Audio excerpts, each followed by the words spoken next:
talking about, Jerry Conway said this and then he said that. And then Stan Lee was always on board.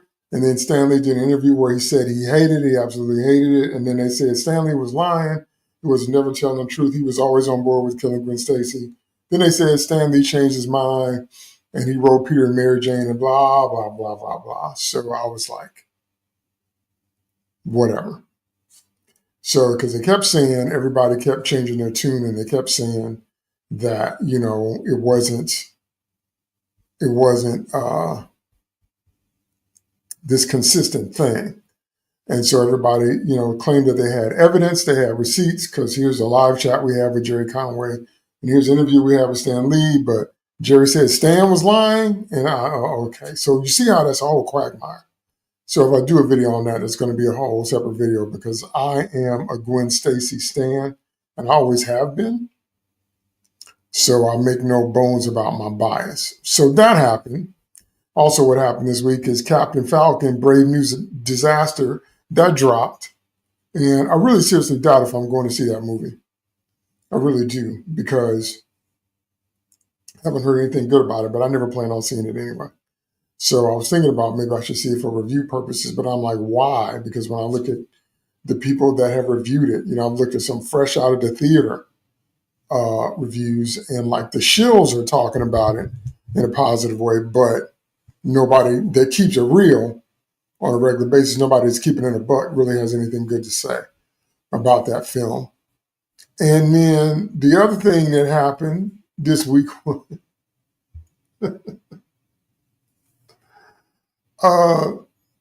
Mark Hamill said that Luke Skywalker was gay. And what he actually said in the articles, or what he actually said was, of course, Luke is gay if you interpret it to be that way. Now, in the movies, Luke had a crush on his sister as soon as he saw her, and then they made out before they knew they were siblings, which is still creepy. And then, because Leia said she always knew. And then in the EU books, Luke got married and had kids. Tamara Jade, one of the favorite expanded universe characters in Star Wars that they just are never going to do. So that was the whole thing. So as you can see, a whole lot of stuff happened this week. So I would have to make separate videos on each one of those to talk about all that different kind of stuff. So what we're going to talk about today is we're going to talk about the Thunderbolts first trailer, the one that aired in the Super Bowl, because we had a little smaller trailer before, then we had more stuff. So we're going to talk about that trailer. I'm going to review that. But before we do that, I want you to know who the Thunderbolts are from the comics. So the Thunderbolts first popped up in Incredible Hulk number 449 in January of 1997. So let me put that picture up for you because I want you to see that. Right there. So that was the actual first appearance of the Thunderbolts in the comics. And what they were, they were presented as a superpower team that were kind of trying to take over in the loss of the Avengers, because the Avengers were declared dead after the 96 Onslaught crossover. But as we find out at the end of Thunderbolts number 1 in 97, there was this huge reveal. It's one of the best reveals in comics, and it was one of the best kept secrets in comics. And that was this right here.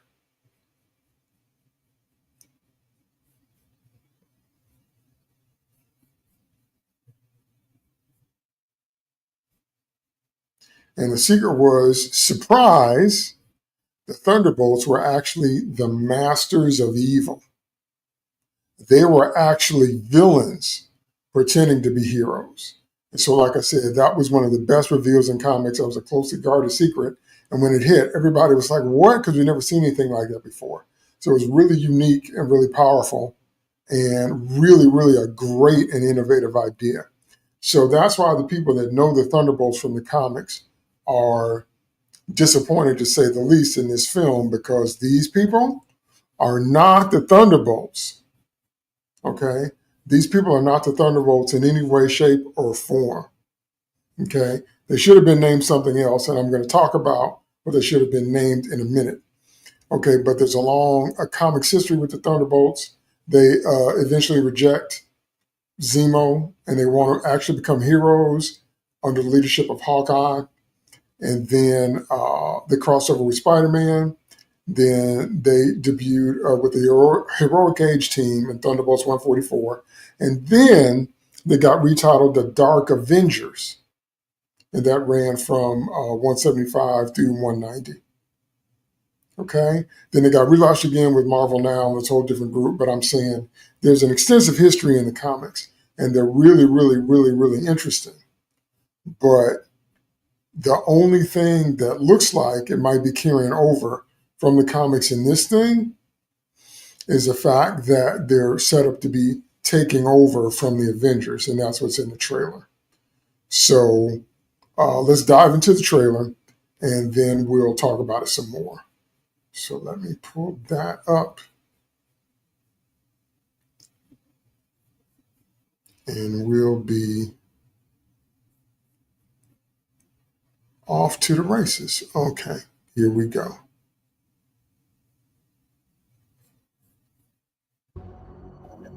Let's talk facts. The Avengers are not coming. Who will keep the American people safe?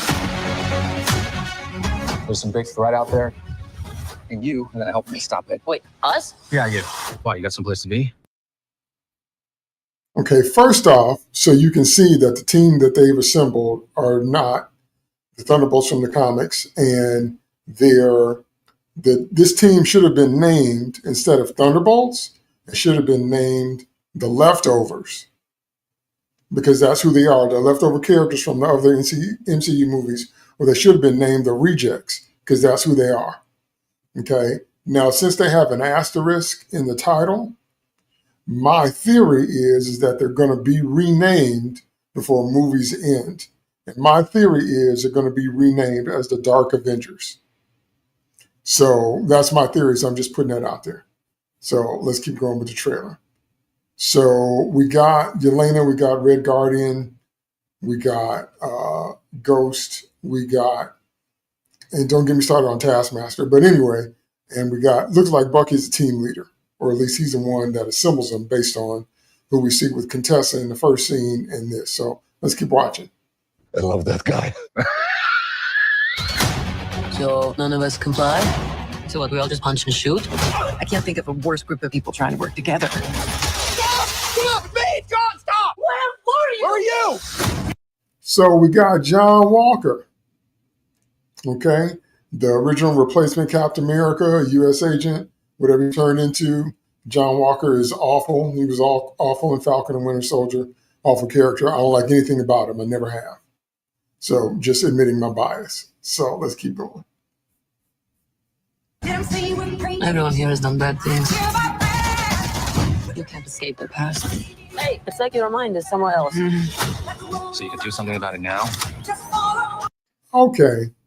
Does anybody think that Bucky being able to snap his arm on and off like that is just like really whack? That's just really kind of ridiculous. Bucky being able to, snap his arm on and off like it's a Lego. I'm not with that. But anyway, just my little personal pet peeve. We'll live with it forever.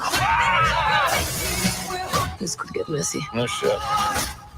You thought you were going to be some great saviors? You can't even save yourself. We can't do this. No one here is a hero. Lena, when I look at you, I don't see your mistakes. That's why we need each other. Okay. So we got our little team there. And who's missing from that shot is, of course, Taskmaster, who was never right. We saw her in Black Widow, and Taskmaster was absolutely the wrong version that they made up because they didn't get that from the comics. Taskmaster's a dude, and they wasn't brainwashed and a whole bunch of stuff. So, but anyway, Taskmaster is there. And so what it looks like is happening is that they are going to be facing off against Sentry. So I'm imagining that the threat that Contessa tells Bucky to assemble them for is Sentry, or Bob in the movie. Now, Sentry, if you don't know anything about Sentry from the comics, Sentry, his power is the power of, a million exploding suns. He's super powerful, but he's really overpowered. He always has been, as far as I'm concerned. But he has a really, really interesting backstory if you ever want to read about it, because he existed like in the Golden Age, and then he had to fight his arch enemy, the Void. And one of the things he had to do was, to make that work, he had to erase the memory of himself, kind of like what Peter Parker tried to do in Multiverse of Madness. He had to erase his existence from everybody's mind. So when he comes back, he reacquaints with Reed Richards, and they were best friends, and he makes everybody remember him again, and then he has to fight the Void again, then he has to make a sacrifice again. So it's really, really interesting. I doubt they go that deep into it in this movie, but I'm highly suspicious that what they will do is make Sentry the threat that the Thunderbolts are assembled to fight. Okay, let's keep watching. Okay, that was really good.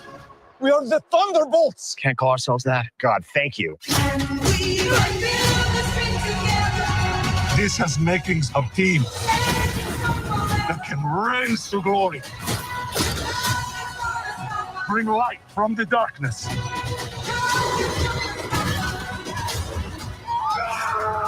This team can be the heroes on the Wheaties box. Heroes on a Wheaties box. Now, somebody put out a meme this week where we saw the Thunderbolts on a Wheaties box, and I was like, really? So the way it looks from the trailer is Contessa tasks Bucky to go get them together since there aren't any more Avengers. And he captures them and basically tells them they don't have a choice but to do this. And other movies about their self-doubt and about how they're not really heroes and they don't think they're heroes, so they can't really do this. Now, just toe-to-toe, they shouldn't be able to beat Sentry at all. They're way outclassed and they're way, way outgunned if they're trying to go up against Sentry. Like they shouldn't be in the same sentence. Like Sentry might even be able to take out Superman. He can at least go toe-to-toe with Superman, just in terms of power level. So they are outgunned if their goal is to try and take out Sentry before he becomes a threat. Probably what's going to happen is they're going to have to talk him down and convince him that he's a hero too, and make him remember and all different kind of stuff, because I can't see any way with their power set, because they're all, basically spies and assassins. So even the super soldiers, no way they are on Sentry's power level, like it's not even a contest. So. With a little giddy toy.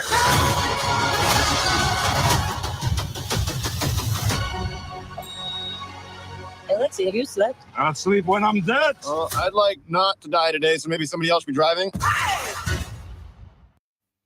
Okay. So that was a nice little trailer. And like I said, they are clearly, when I say they, I mean Marvel, they are clearly trying to make their version of a Suicide Squad.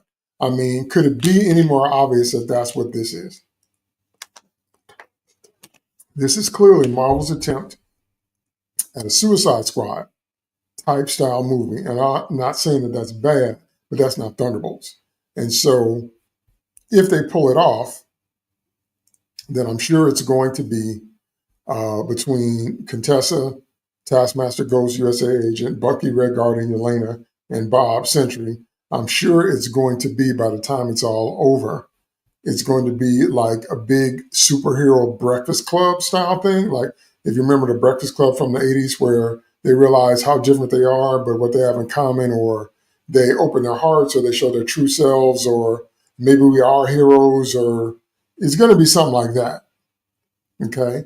But this is clearly Marvel's attempt at a Suicide Squad more than anything else. Now, do I think there's anything wrong with that? No, it's just not Thunderbolts. And so that's why I said I think they're going to rename them, because they should be leftovers or rejects, but I think they're going to be called Dark Avengers by movie's end. Okay, that's where I think we're going with this. Now, in a surprise twist, I probably am going to go see this because my curiosity is kind of piqued. But also, listen to me carefully. This is one where I think that it has a shot of doing well, at least making a profit. And the reason it has a shot is because I think it's going to have enough quirky appeal for the normies to like it. So the most popular character in this movie is Bucky. Bucky's the one people would know the most. Bucky's the one that would have the most eyes on him as a character. Okay? So if people go to see the movie, it'll be for Sebastian Stan's portrayal of Bucky. But I think there's going to be enough quirkiness and enough humor. Now, I read an article this week about how Joss Whedon, and James Gunn have just messed up superhero movies because now they all have to be snarky and they all have to be funny. But it's always like that with movies. If something works one time, then they say that every movie has to be that way. That's why everything is Guardians of the Galaxy, Suicide Squad, Creature Commandos, all those gun-isms, it's all the same thing. My theory has always been that Joss Whedon always writes Buffy. It doesn't matter what show or movie Whedon is working on, it's always Buffy. It's always one girl in all the world who's the key to everything, and everything centers around her.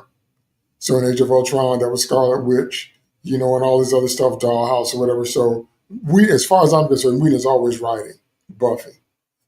And Gunn is always writing Suicide Squad. So I really don't see this as any different, except I think that this might have enough widespread normie appeal to really do well. It might have enough to do well. That's the thing. So do I think it'll break $1 billion? No. Do I think it's going to make its money back? Yes. I do think, in a surprise twist, that this movie will actually make a profit, because I think there's enough in there for people to get into it. You know what I'm saying? So I probably will see this one. I'm not going to see Captain Falcon and Brave New Disaster, because got no desire for that. But I probably will go see this one because I'm a little bit curious. I'm a little bit curious as to how it plays out. Now, in terms of who is my favorite character in here, I have to go with, I'm covering her up, I have to go with Yelena. Yelena is my favorite character out of this version of the Thunderbolts. Okay, camera, don't get fuzzy just because I moved. I have to go with Yelena. Yelena is my favorite character because I really liked her in Black Widow, and I think Florence Pugh is really funny, and I think she does everything Yelena is supposed to do well. So I definitely want to see her in this. I love her reactions to things, and I think she is all the things that Yelena is supposed to be. She's deadly. She's an assassin. She's funny. She's vulnerable.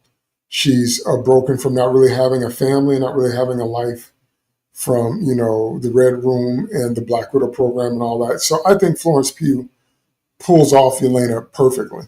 So she's my favorite character in all of this. Why am I still fuzzy? My camera didn't readjust. So anyway, I think she pulls off Yelena perfectly. So I'm completely down with her. She's my favorite character. The rest of them, I could really take them or leave them. I get tired of Red Guardian's humor because his humor is every serious moment, he ruins it with a joke. Okay, and that's the James Gunn effect. That's the Joss Whedon effect. That every time we have a moment of gravitas, somebody has to be snarky. Somebody has to crack a joke to end the scene. That gets on my nerves. I got no use for Ghost. I got no use for Taskmaster. I got no use for USA Agent John Walker. I got no use for him. And Century, we already know, is overpowered. So, Yelena. So, there she is. I'm covering her up. Didn't mean to do that. So, she's my favorite. So, there I am again. So, she's the one that I would most likely go see this movie for now. I know this is going to start a firestorm, but anybody that follows me on Twitter knows that I am not a Bucky fan. I am not a Bucky stan. I never have been, and I never will be, because I feel like Cap ruined himself as a character over Bucky, and not only that, but the main thing being that there was never any justice for Bucky's victims, including Tony Stark. Now, I know in Falcon and Winter Soldier, they address that and compensation and blah, blah, blah, blah, blah. But that's not real justice. What did they do in Civil War? Tony Stark found out how his parents died, and Bucky and Cap said, okay, well, we got to kick his butt. What? Tony had a right to be upset when he found out the truth, and Cap knew, but he withheld it from him. So Cap and Bucky's response to Tony's anger was to just beat him within an inch of his life. No.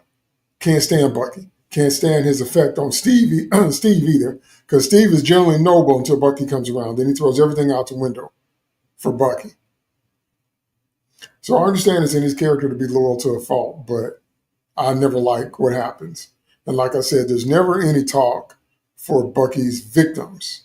There's always people that just defend him. Well, he was reprogrammed by Hydra, and he didn't know what he was doing, and he can't be held responsible. And every time I post something like that on Twitter, there's all this outcry about how it's not his fault, he's not responsible, but nobody ever talks about his victims. What about their lives? Okay? And so, anyway, so you can't make me like him. Just can't. So everybody else is probably going to go see the movie for him. I'll see it for Yelena, and because I'm curious as to how all of this plays out and how they're probably going to end up as the Dark Avengers before it's over. And the last thing I have to say is, here's my issue now with the MCU, especially since they're introducing the Fantastic Four this year. My issue now is, where do they go from here? Is everything feeding into Doomsday and Secret Wars, and then what? Like, are we going to keep the same iteration, the same universe, the same characters as, you know, the original MCU movies, even though they've killed Tony and retired Steve. Steve is old and Thor went back to Asgard. You know, are we going to continue? Because I think we really need a reset and a reboot. We really do.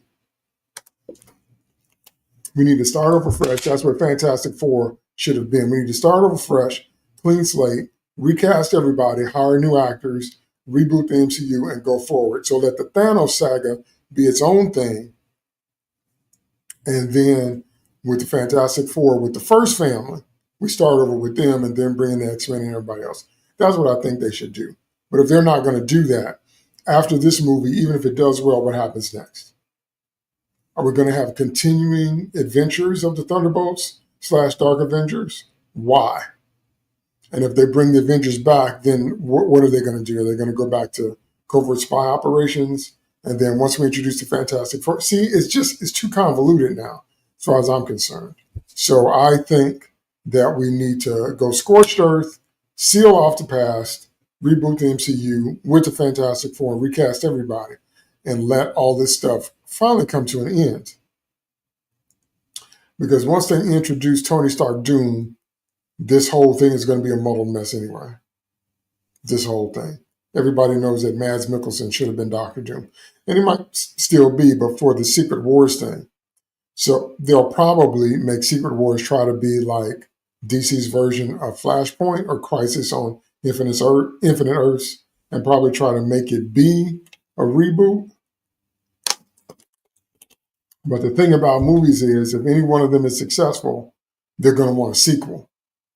So I don't really think we're ever going to have a definitive ending to the MCU as we knew it, because that's what we need. We need to close that off, the Thanos saga, and start fresh. So anyway, that's what I think about the trailer. That's what I think is going to happen. So I want you guys to leave me some comments below. What did you think about the Thunderbolts trailer? What do you think about what I said about the composition of the team, how things are going to end up? Since you're being overpowered, I want to hear from you. So leave me some comments. If I do videos on those other subjects, I will let you know, because Lord have mercy, those are long subjects. I probably will bring in a panel if we're going to talk about stuff like that. That doesn't need to just be me alone. So I'll see if I can hook that up. Okay? Leave some comments, like this video, share it. Don't forget to subscribe to my channel and ring the bell so you know when I drop any new content. All right? So I will see you next time. DT2 Comics Chat out.